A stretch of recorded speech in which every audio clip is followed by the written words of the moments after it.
हरीश की एक पत्नी थी जो बहुत बोलती थी और वह उसके ज्यादा बोलने से बहुत परेशान था। हरीश को पता चला कि जंगल में एक महात्मा आए हुए हैं। वह अपनी पत्नी को उनके पास लेकर जाता है और कहता है कि मुनि वह कृपा करके आप इसे समझाएं, यह बहुत बोलती है। मेरे मना करने के बाद भी इसका दिन भर मुंह चलता ही रहता है। मैं इसे कितना समझता हूं कि कम बोलकर चुप रहना सीख, लेकिन नहीं, और हर बार इसकी वजह से लड़ाई होती है। महात्मा मुस्कुराए और बोले, मैं तुम्हें इस बात को एक कहानी की मदद से समझता हूं। मेरा गुरु का एक शिष्य था जो बहुत बोलता था। वह हर समय इधर उधर की बातें करता था और कभी शांत नहीं रहता था। जब वह दान लेने के लिए जाता तो हर घर से एक नई कहानी लेकर आता और आश्रम के दूसरे शिष्यों को सुनाता और एक शिष्य की दूसरे से बुराई करता, चुगली और दूसरों के सामने अच्छा बनने का प्रयास करता और खुद के मुंह की तारीफ करता रहता और हमेशा खुद को गुरु के सामने सबसे बुद्धिमान और उत्तम साबित करने का प्रयास करता। वह खुद को सभी शिष्य से बड़ा मानता था। उसका कहना था कि मैं एक अमीर घर का बालक, अगर मैं चाहता तो एक आरामदायक और सुविधाओं से भरा जीवन जी सकता, लेकिन मैं वह सब छोड़कर यहां आ गया क्योंकि मुझे खोज करना है, खुद को जानना है, जीवन को जानना है। एक दिन गुरु ने आश्रम के सभी शिष्यों को बुलाकर कहा, आप सभी को अगले 1 महीने के लिए कोई ना कोई संकल्प लेना होगा। इससे आपकी संकल्प शक्ति मजबूत होगी और आप में आत्मा शक्ति का संचार होगा। आप सभी अपने सामर्थ्य के अनुसार कोई भी संकल्प ले सकते हैं और यदि 1 महीने से पूर्व आप में से जिसका भी संकल्प टूट जाएगा तो वह अपनी पुरानी दिनचर्या में वापस आ सकता है। सभी शिष्यों ने अपनी शक्ति के अनुसार संकल्प लिए और गुरु को अपने संकल्प के बारे में बताकर वहां से चले गए। लेकिन वह शिष्य जो खुद सबसे अलग दिखाना चाहता था, वह सीधे गुरु की कुटिया में गया और बोला, मैं कोई छोटा मोटा संकल्प नहीं लेना चाहता, बल्कि खुद की ही जैसे एक और महान संकल्प लेना चाहता हूं। कृपया आप ही बताएं, मुझे क्या संकल्प लेना चाहिए? उसकी यह बात सुनकर गुरु मुस्कुराए बोले, क्या तुम मेरे द्वारा दिए संकल्प को पूरा कर पाओगे? क्या तुम्हारे लिए उसे पूरा करना संभव होगा? शायद नहीं, वह तुम्हारे लिए संभव नहीं। तुम उसे पूरा नहीं कर पाओगे, इसीलिए तुम खुद ही कोई संकल्प ढूंढो। शिष्य ने कहा, आप जो भी मुझे देंगे मैं जरूर उसे पूरा करूंगा। गुरु ने कहा, ठीक है, तो तुम अगले 1 महीने तक चुप रहो, मुंह से एक भी शब्द भी नहीं निकलोगे, यही है तुम्हारा संकल्प। शिष्य ने कहा, गुरुदेव, यह भी कोई संकल्प है? यह तो बहुत ही आसान है। आप कोई संकल्प दीजिए जो मेरी योग्यता के बराबर हो। गुरु ने कहा, पहले तो तुम इस संकल्प को तो पूरा करके दिखाओ। शिष्य ने गुरु की बात मान ली और वह उसी समय चुप हो गया और पलटकर कुटिया से बाहर चला गया। उसे चुप रहना बहुत आसान लग रहा था। उसने एक दिन तो जैसे तैसे चुप रहकर काट लिया, लेकिन दूसरे दिन से उसके मन में न बोलने का बोझ बढ़ाने लगा और तीसरे दिन उसे भारीपन महसूस होने लगा और चौथे दिन उसके अंदर एक अजीब सी बेचैनी होने लगी, क्योंकि आसपास आश्रम के सभी शिष्य एक दूसरे से बातें कर रहे थे। वह भी अपना पक्ष उनके सामने रखना चाहता था, हूं कि बोलती बंद कर देना चाहता था, लेकिन उसका संकल्प उसके आगे आ रहा था, इसीलिए वह पूरे दिन सिर्फ और आंखें बनाता। इसी तरीके से कुछ दिन और बीते और वह शिष्य बीमार पड़ गया। उसका सर फटा जा रहा, उसका खाने पीने तक मन नहीं करता था, वह सिर्फ बोलना चाहता था। वह गुरु के पास गया और उनके सामने बैठकर लिखकर उन्हें बताया, गुरुदेव, मैं बोलना चाहता हूं, बिना बोले मुझे सांस नहीं आ रही है, मेरा दम घुटता जा रहा है, मैं अंदर ही अंदर पागल हुआ जा रहा हूं, मैं क्या करूं? संकल्प तोड़ दूं क्या? यह पढ़कर गुरु मुस्कुराए और बोले, मैं संकल्प के लिए नहीं, लेकिन जो अपने संकल्प को पूरा कर लेता है वह अपनी आंतरिक शक्ति को बढ़ाता है, और जो अपनी आंतरिक शक्ति को बढ़ा लेता है वह समाज और जागृति की राह पर आगे बढ़ जाता है। संकल्प का लेना भी तुम्हारे हाथ में था और इसे तोड़ना भी तुम्हारे हाथ में है। तुम्हारे बहुत से भाई अपने संकल्प को तोड़कर अपनी पुरानी दिनचर्या पर वापस आ चुके हैं। अगर तुमसे नहीं हो पा रहा तो तुम भी संकल्प तोड़कर अपनी पुरानी दिनचर्या पर वापस जा सकते हो। लेकिन याद रहे, अगर आज तुम इस छोटे से संकल्प को नहीं संभाल पा रहे तो तुम अपनी बाकी की पूरी जिंदगी को कैसे संभाल सकोगे? बाकी फैसला पूरी तरह से तुम्हारे हाथों में है। गुरु की यह बात उसे शिष्य के दिल में चोट कर गए। वह बिना कुछ बोले वहां से वापस चला गया और खुद को अपनी कुटिया में बंद। वह केवल अपने जरूरी कामों के लिए ही कुटिया से बाहर निकलता। बाकी सारे समय कुटिया के अंदर ही बैठा रहा। 15 दिन बीत चुके और आश्रम के लगभग सभी शिष्यों का संकल्प अब तक टूट चुका था, लेकिन उसका संकल्प अभी भी जारी था। संकल्प लेने के बाद से अब तक उसने एक शब्द भी नहीं बोला। सारा आश्रम हैरान था कि इतना बोलने वाला इंसान चुप कैसे हो। 15 दिन बीतने के बाद वह दोबारा अपने गुरु के पास गया और लिख कर बताया है, गुरुदेव, मैं बाहर से तो चुप हूं, लेकिन मेरे भीतर बहुत सी आवाज है, बहुत सी चीख पुकार और शिकायतें हैं। अंदर ही अंदर बात करता रहता हूं। मेरा मन तरह तरह के प्रश्न पूछता है। मैं बाहर से जितना सैट, भीतर से उतने ही शोर शराबे से भरा। क्या इस तरह संकल्प अभी भी है? गुरु ने कहा, तुम्हारा संकल्प अभी भी जारी है, लेकिन जब तक लोगों की यह आवाज तुम्हारे कानों में पड़ती रही, तुम्हारा मन बोलता रहेगा, क्योंकि इसे तो आदत है। तुम भले ही बाहर से चुप रहो, लेकिन तुम अंदर ही अंदर बोलते रहोगे। तुम्हें इन बातों से, इन आवाजों से दूर जाना चाहिए। शिष्य गुरु को प्रणाम कर वहां से चला जाता है और सुबह होते ही अपनी कुटिया को छोड़ जंगल की तरफ चला जाता है। कई दिन बीत जाते हैं, संकल्प का समय भी पूरा हो जाता है, लेकिन शिष्य लौट कर नहीं आया। आश्रम में सभी को डर था कि कहीं जंगली जानवर ने उसे खाना लिया हो। इस बीच ढूंढने की बहुत कोशिश की गई, लेकिन वह कहीं नहीं मिला। गुरु भाइयों ने मान लिया था कि जंगली जानवरों ने उसे अपना शिकार बना लिया है, लेकिन गुरु को ऐसा नहीं। एक दिन आश्रम का एक अन्य शिष्य गुरु के पास आया और बोला, गुरुदेव, हमारे उसे अधिक बोलने वाले भाई के साथ क्या हुआ होगा? क्या जानवर उसे मार दिया होगा? गुरु ने कहा, हो सकता है कि जानवरों ने उसे अपना शिकार बना लिया हो, लेकिन उसके ना लौटने की एक दूसरी वजह भी हो। शायद उसे वह मिल गया है जिसके लिए वह गया था।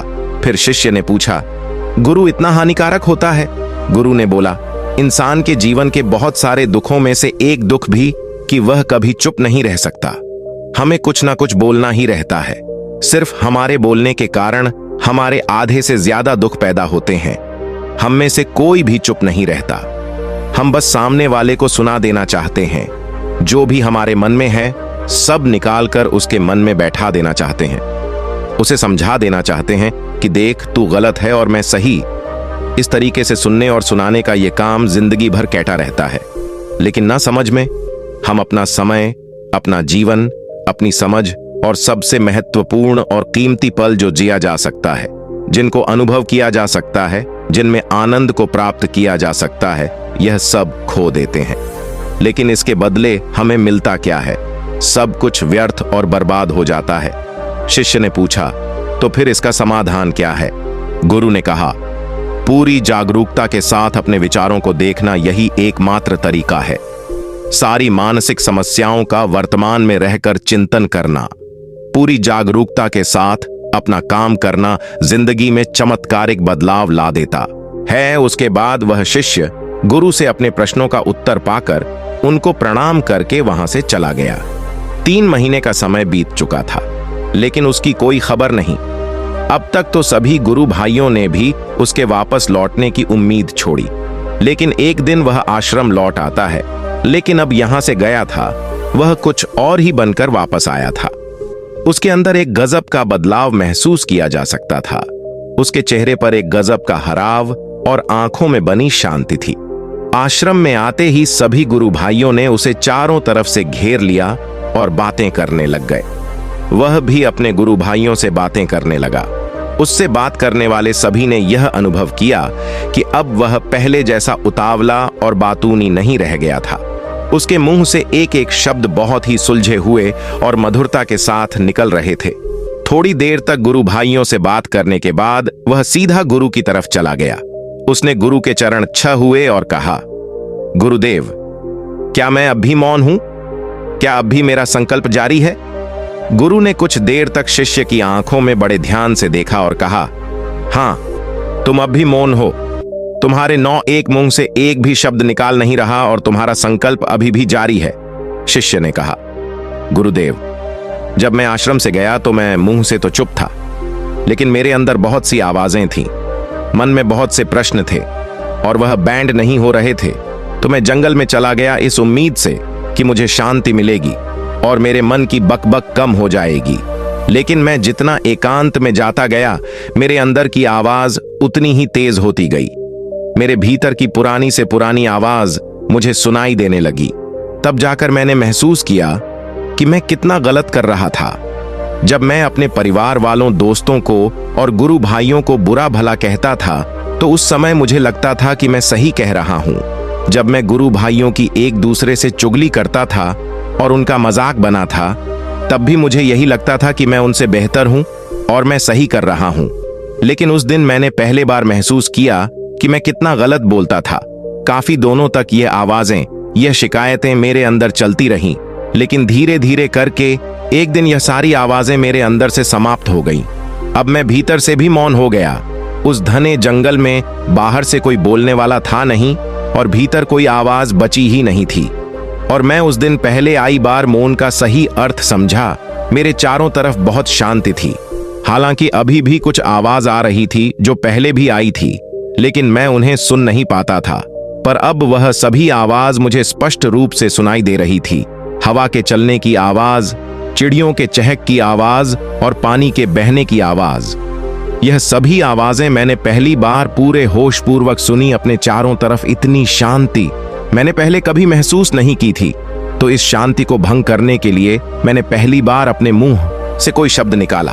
मैं चिल्लाया, हे ईश्वर, ये कैसी शांति है? सभी कुछ इतना शांत क्यों है? ऐसा क्या हो गया? लेकिन मेरे चिल्लाने के बाद भी शांति भंग नहीं हुई। सब कुछ पहले जितना ही शांत था, बाहर भी और भीतर भी है। गुरुदेव, मैंने अपने गुरु भाइयों से बात की, मैंने आपसे बात की।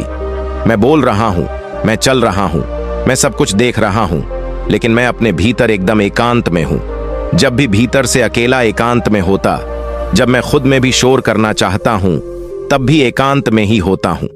अब सब दिखाई पड़ने लगा है, सब सुनाई पड़ने लगा है। गुरु ने कहा, जब तक हम बाहर की तरफ बोलते रहेंगे, भीतर अशांति ही रहेगी। लेकिन जिस दिन हम भीतर की तरफ मुड़ जाएंगे, तब हमारे मुंह से कुछ भी निकलेगा, हम शांत ही रहेंगे। दुनिया में जितनी भी बुराइयां हैं, ज्यादातर हमारे बोलने से ही उत्पन्न होती है, क्योंकि हम चुप रहना नहीं चाहते। हमें जितनी जरूरत है उससे कई गुना ज्यादा बोलते हैं। हम सामने वाले को सुनना नहीं चाहते, बल्कि उसकी बोलती बंद कर देना चाहते हैं। उसे समझा देना चाहते हैं कि मैं कौन हूं, मैं क्या कर सकता हूं, और यही हमारी जिंदगी का मकसद बनकर रह जाता है। हम ऊर्जा व्यर्थ के बोलने में बर्बाद करते हैं। ऐसे ही समाज में लोगों का जीवन दुखों से भर जाता है, जो हमेशा एक दूसरे को सुनाने में लगे रहते हैं। कभी एक दूसरे को सुनना नहीं चाहते, समझना नहीं चाहते, और चुप रहना तो उन्होंने कभी सीखा ही नहीं, क्योंकि चुप रहना उन्हें छोटा महसूस करवाता है। दुनिया की सभी लड़ाई का कारण हमारा बोलना ही है। इसलिए हम सिर्फ उतना ही बोलना चाहिए जितना जरूरी हो, क्योंकि व्यर्थ का बोलना ऊर्जा को नष्ट करना है, और यह बोलना ही हमें कभी अपने भीतर की ओर लौटने नहीं देता, क्योंकि यह हमें बाहर की ओर खींच कर रखता है। और बाहर है ही क्या इस संसार के अलावा। लेकिन अगर अपने भीतर के संसार की ओर मोड़ना है, तो इस मुंह को बंद ही रखना चाहिए। इसीलिए जितने भी बुद्ध हुए, आत्मज्ञानी हुए, वह सभी एकांत की ओर भागे, ताकि उन्हें ज्यादा ना बोलना पड़े, ज्यादा सुनना ना पड़े। वह एकांत में रहे और शांत रहे, इसीलिए आसानी से भीतर की यात्रा कर पाए। लेकिन अगर कोई चाहे तो इस संसार में रहकर भी एकांत में रह सकता है, शांत रह सकता है, लेकिन इसके लिए उन्हें अपनी ऊर्जा बचानी होगी, जिसे वह अब तक अपने व्यर्थ के शब्दों में बर्बाद कर रहे थे। दोस्तों, इस कहानी की सीख यही है कि व्यर्थ का बोलना ऊर्जा को नष्ट करना है। ज्यादा और व्यर्थ बोलना ही हमें अपने भीतर की ओर लौटने नहीं देता, क्योंकि यह हमें बाहर की ओर झुकाए रखना है। और जिन्हें भीतर की यात्रा करनी है, उन्हें अपने मुंह को बंद ही रखना चाहिए। मुझे उम्मीद है